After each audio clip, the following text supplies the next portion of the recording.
Hi Libra, welcome to April. This is Teresa from Tarot by T. And before I do your reading, I want to call in some good energy.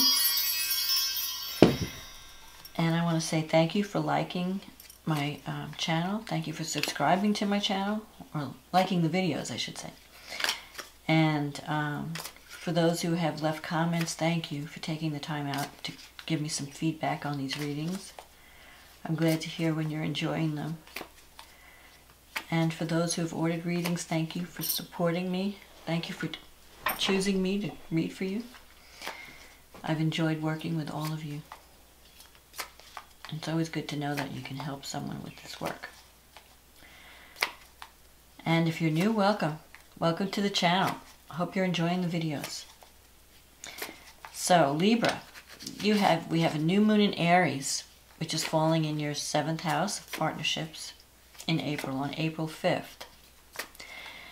And we have a full moon in your sign, the last full moon. So 29 degrees Libra, and that's going to be on April 19th. And this is a very karmic time because Saturn is squaring the moon in Capricorn, and Saturn is really close to the south node. And the nodes in a chart are, they represent where you've been, your past lives, your past pattern, and the north node is the future, where you need to go, what direction we're heading. So it's kind of like the universe is asking us to release the past and to follow a new path toward wholeness and nurturing, taking care of ourselves. The North Node in Cancer right now. So it's time to be more, for healing. It's time to mother, for the Divine Mother to come in. Anyway, so let's see what the cards have to say. What does Libra need to know about love and relationships for the month of April? What does Libra need to know about love and relationships for the month of April? What does Libra need to know about love and relationships? And anything else that might be important. May only the highest forces be present at this reading to ensure that the truth be told.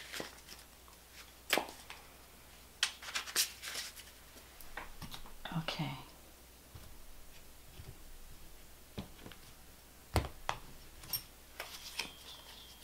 Let's see what we have. The Three of Pentacles. The Chariot, the Moon,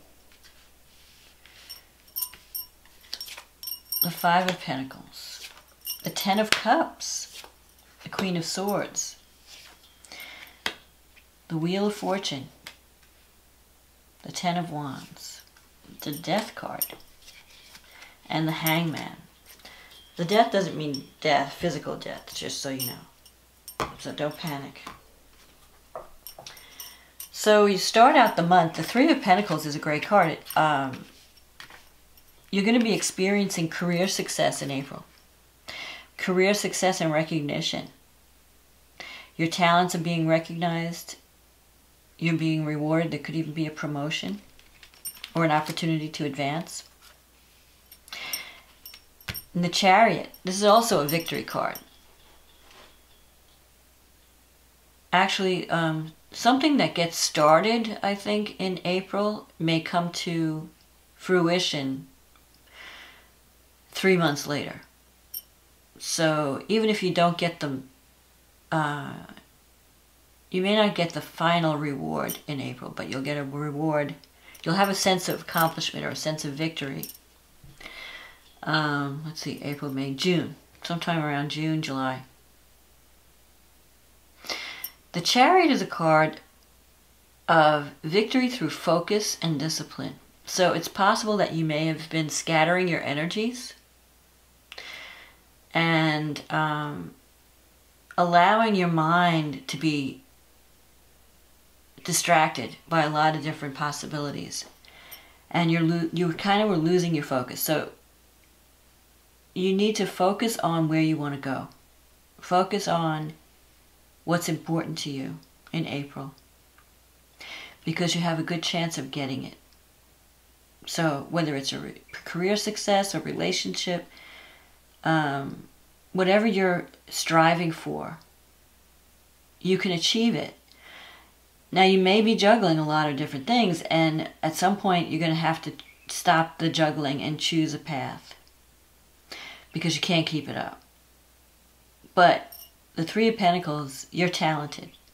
You have the skills you need for success. You just have to focus your energy.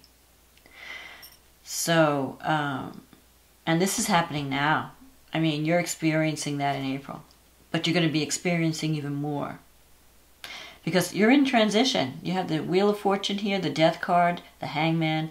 These are all cards of ending a cycle. Things are changing. And you might be moving away from one thing, giving something up for something better.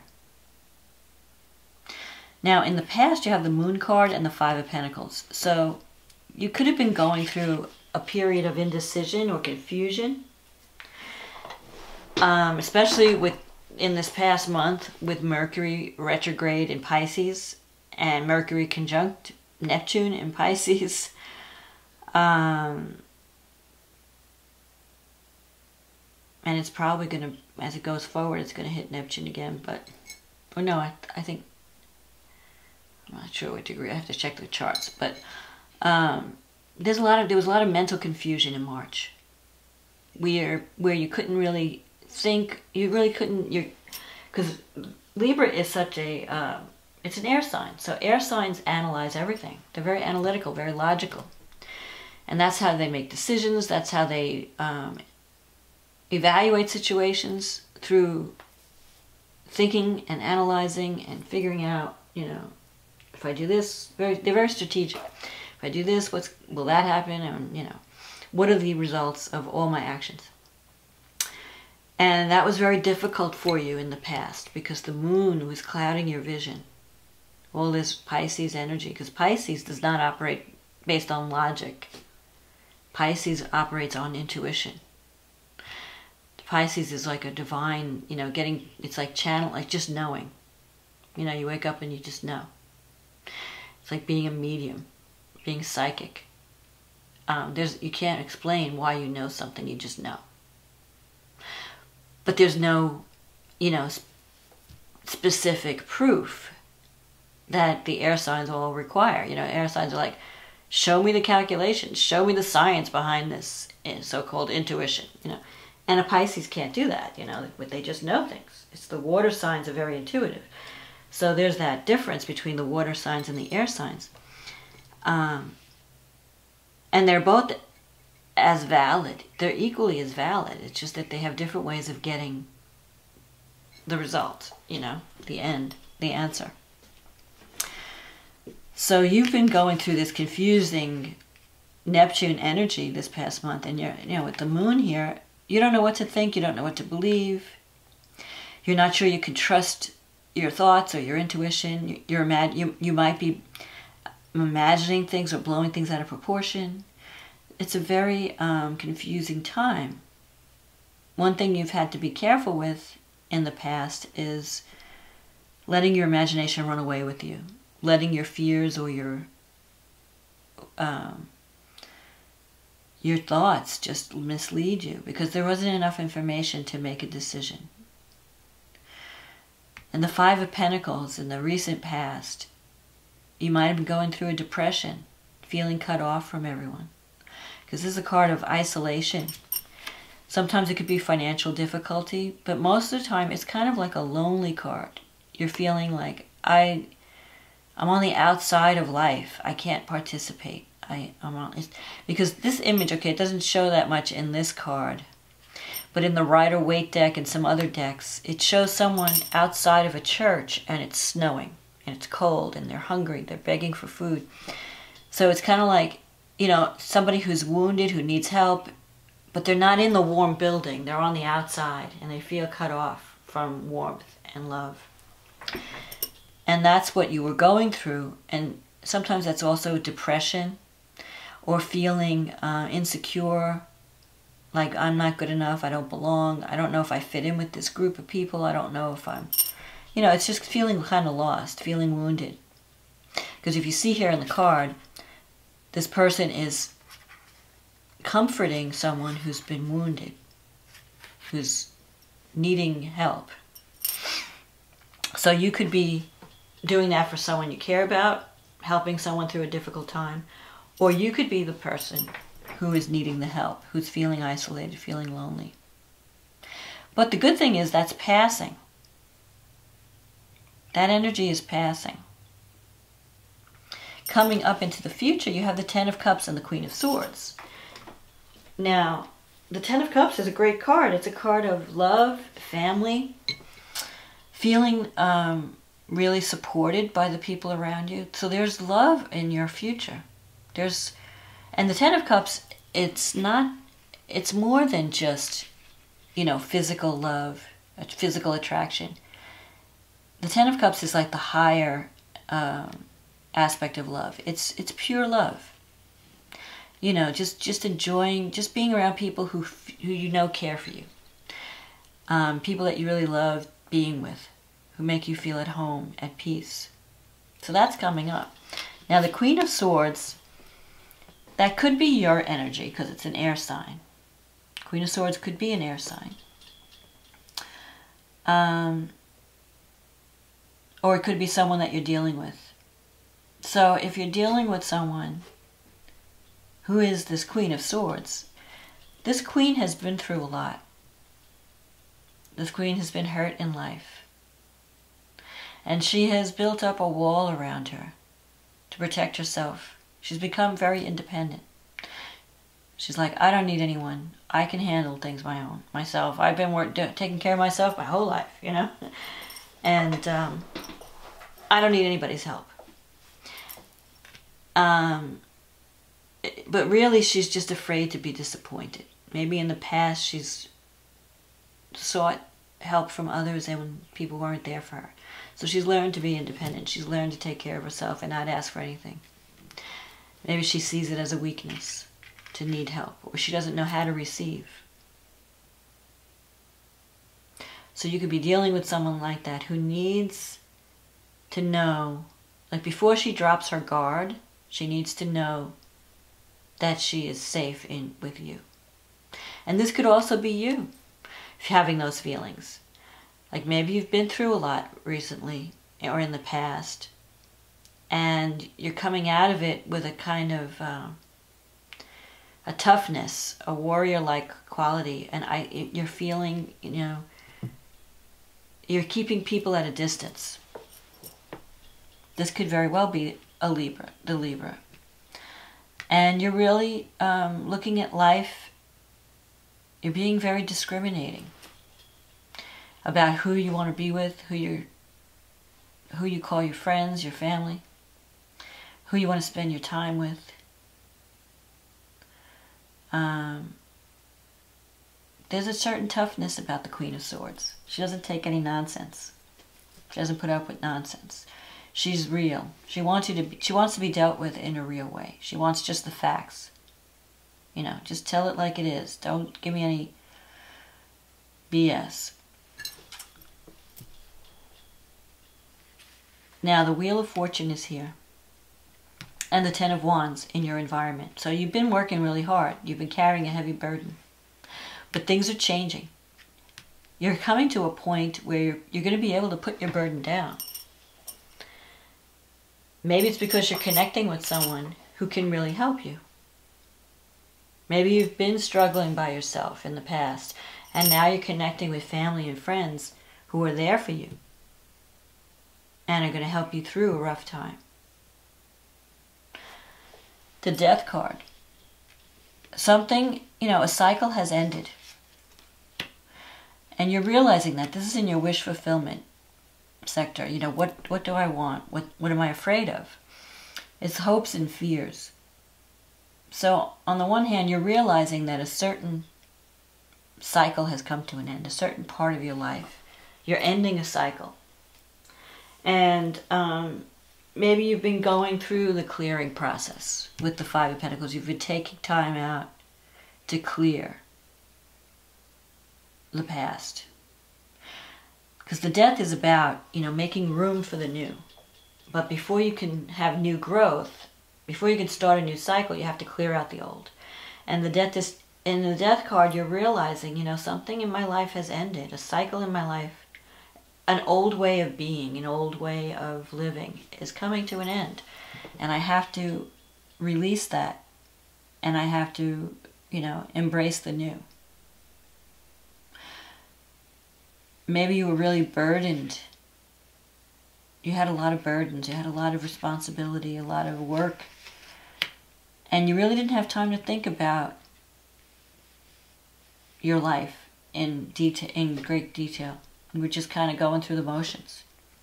Well, now that that's all ending, now you're going to have time to think, well, where do I want to be? Where do I want to go? Now that things are changing, now that I'm releasing the past, that a cycle in my life has ended, a certain, whatever it is, it's over. Now you have the Hangman. You're kind of like in a limbo state. You're kind of like not, like the new hasn't yet begun. The old kind of is gone. You're like in the middle. You're in this transition period. A state of limbo where it's like, okay, where do I go now? Who am I? What am I doing? And the Hangman's about giving something up and moving on to something better. It's making sacrifices. But it's also a card about patience during this transition period. Because right now, the fog hasn't really cleared totally. And you're not really sure where the new path is. So you're kind of like hanging in this state of, I don't know, it's like purgatory. I don't know. Or limbo. I guess limbo is the only way I could put it. Because the new isn't here yet. The new path has not appeared. It's starting to form, the Ten of Cups. I mean, this person could be instrumental in leading you to the new path. This could be an older person even, maybe a mother figure who's giving you guidance, who's nurturing. But she's tough. She's going to tell it like it is, whether you like it or not. So you have to be prepared for her truth. But you're in transition. But the potential for love is there. The potential for a new cycle is there. But I'm not sure that you're ready for it just yet in April. But you're starting to see the winds of change. You're starting to feel that, you're starting to realize something has ended, my burdens have been lifted, and now I'm free to go in a new direction. But you're not, it's not like you're ready to hit the ground running. But you're getting ready. So, the new moon is in April, on April 5th, is in your 7th house. And that's the house of partnership. That's the house of serious partnership, long-term partnership, like marriage. But even business partnerships. It's a committed relationship. It's not, like the 5th house is romance, when you're just dating. The 7th house is, who do I want to be with? Who do I want to commit to? Who do I want to have in my life for the long term? And that, it could be a relationship. You have an opportunity for a new relationship in April. It's at the very beginning stages. It could also be a business partnership. It could be career related, or maybe someone you meet through your job or something. I don't know. And it will involve a transition from one state to another, or not a state, from one state of being to another. It will represent a new beginning. Now, the problem with this new moon is that this opportunity comes with challenges. It's not like get out of jail free card, There's a sacrifice. That's where the sacrifice comes in, because you have Saturn here squaring this new moon. And the new moon is in Aries, which is opposing your sun. And Saturn is squaring your sun and Libra. So there's tension in this choice. There's tension in this new beginning. Because Saturn represents the old guard. Saturn in Capricorn is connected to the South Node in Capricorn. And that represents your old way of being, your old life.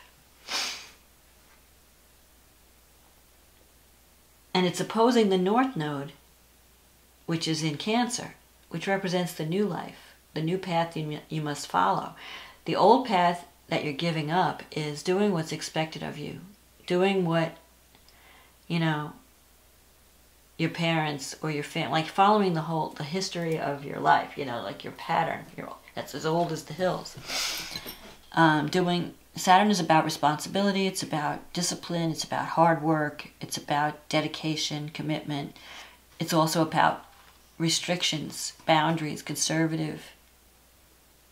You know, so doing what's expected, what your parents expect of you, what your family expects of you. Fulfilling your obligations. And the North Node in Cancer is like, it's a softer energy. It's like, okay, stop working so hard. You have to take care of you too. You have to, you know, nurture yourself. What do I need? It's not, you know, all work and no play. It's not sustainable. You have to have some fun too. You have to consider what your needs are. What is it that feeds your soul? That's the path you need to be on. I mean, it's okay to fulfill your obligations, yes, but not when you're selling your soul to do it. Not when you're sacrificing your joy for life. So maybe you've been so locked up into this work mode, you've forgotten how to play and you've forgotten how to have fun. Or you just feel like, I don't have time for this, or I haven't made time for this. Or I've been so focused on work, I've been neglecting my family. I've been neglecting what I used to do that made me happy. The fun in my life. So there's where the conflict is. You have an opportunity for a new beginning and a new relationship. But you may have to sacrifice some of the old patterns to get there. You may have to give up, let go of the past. Get out of your comfort zone. Forge a new pattern. Create a new pattern. One that nurtures you. That isn't just all work and no play. So that's your opportunity with this new moon. And in Aries, that's like, Aries is like go get it energy. It's like, let's get this thing started. Let's get this show on the road.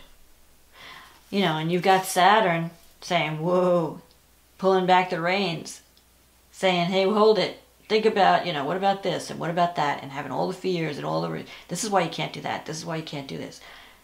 It's like your parent, the voice of your parent in your head saying, no, you're going to get hurt. Don't climb that tree.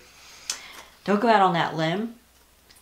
But Aries is like, come on, let's jump off that cliff. There's a great new world down there. I've got the parachute. Let's do it.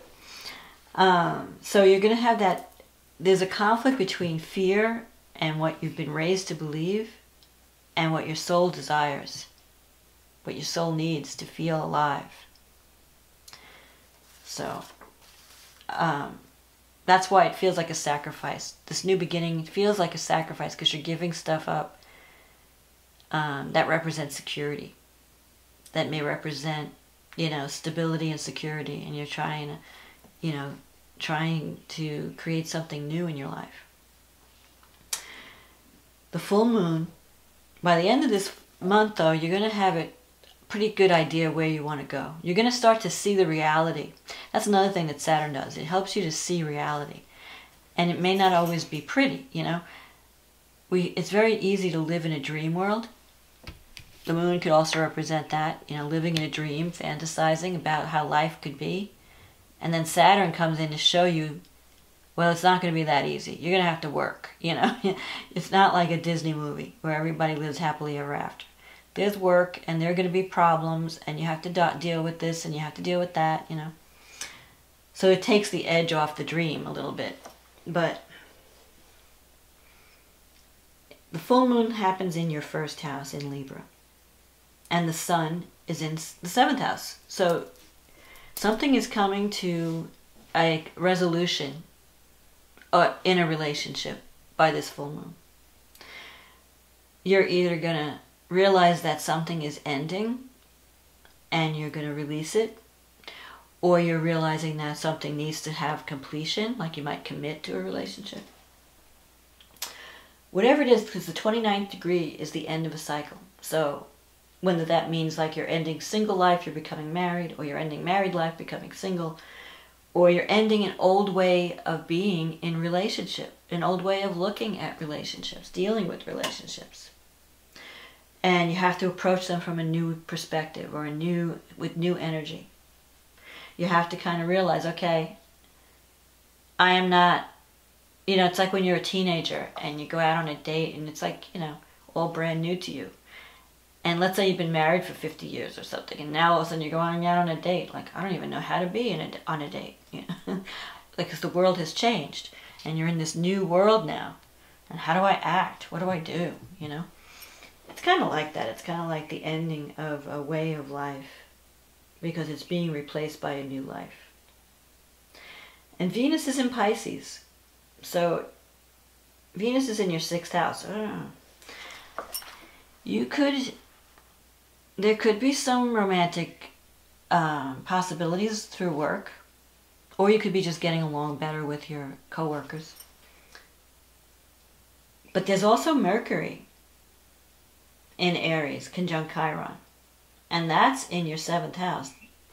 So you may have some communications. You might communicate with someone. You may have to have a healing conversation. Maybe there are certain wounds that you need to talk about and heal before you could get into a relationship. Maybe you need to come to terms with some past wounds so that you can move forward. Because I just feel like there's an opportunity for a new beginning. There's an opportunity, especially because with this full moon, Uranus is not that far away. Uranus, the moon is in 29, the sun and the moon are at 29 degrees. So the sun is at 29 degrees Aries. The moon, Uranus is at 2 degrees Taurus. So it's an out of sign conjunction. So, and that, even though it's, let's see, where is Uranus? Uranus is moving into your 8th house. And that's the house of intimacy. And that's the house of other people's money, inheritance. But I feel like because of all this relationship energy, Uranus is going to bring an unexpected opportunity to explore your needs for intimacy. So if you've been avoiding intimacy, if you've been afraid of it, Uranus is going to come along to free you of your demons that are preventing you from really bonding with another person. Not just, because Libra is, sometimes Libras like to keep everything, everything in harmony. You like to please everyone. But sometimes do you stop and think, what do I need? And am I just being nice? Do I really want this? So you have to go beyond nice. When Uranus goes into the 8th house, it's going to activate your deep need for human bonding, for bonding with another human being. And if you have any fears there, Uranus is going to help you clear that out. And so that you can be real in the next relationship. So that if you can really go deeper, even if it scares the hell out of you. But Uranus will get you there. Unexpectedly. Like you may just, get involved with someone and feelings may just develop suddenly, Because that's how Uranus operates. It's like the last person that you ever thought you'd be involved with, all of a sudden you're like in love, or you run into someone and feelings just develop. So I don't know if this is you with the wall, or if it's someone that you're dealing with. But there's potential for great love. And it won't be so much of a burden. If you've been carrying a heavy burden, the 1st and 7th house is the house of relationship. It's me versus the other. And those are the issues you're going to be dealing with. My needs versus the other person's needs. And how do we find the middle ground? How do we meet each other and create this a balanced partnership, a win-win, where I'm not sacrificing my soul to make somebody else happy, where we're making, you know, decisions that satisfy both sides. And that's where your focus is going to be. And that's the potential for April, is to create a new path, to find that path that fulfills your soul. So that you're not feeling isolated out in the cold, where, you know, you're looking through the window and everyone's feasting on the inside and you're out there starving. We don't want you starving in April. We want you in abundance and surrounded by love, where your cup is filled and rainbows are everywhere. You know, the rainbow of, it's like finding the pot of gold at the end of the rainbow. That's this card. This is feeling surrounded by love, feeling nurtured, feeling valued. The Three of Pentacles, feeling that you're, you know, utilizing your skills to the best of your ability. So it's spring in the Northern Hemisphere in April. And time for new growth. That's what the Death card is like. The Death is like, we've been through a cold, lonely winter. Now it's time for spring. So clear out the old and get ready to let the fresh air come in. And it may take a couple of months. It may take about 3 months to develop this. But the first sparks will happen in April with the new moon in Aries. So that's my forecast for, well, I'll leave it at that. That's my forecast for April. I hope you enjoyed this reading. If you'd like a private reading, click on the link in the description box and we'll get you on the schedule. In the meantime, Libra, embrace the love that's coming your way. Put down your burdens and welcome the breath of fresh air that's coming. The winds of change are blowing fresh air into your life. Welcome it. Okay, I'll talk to you next month. Bye now.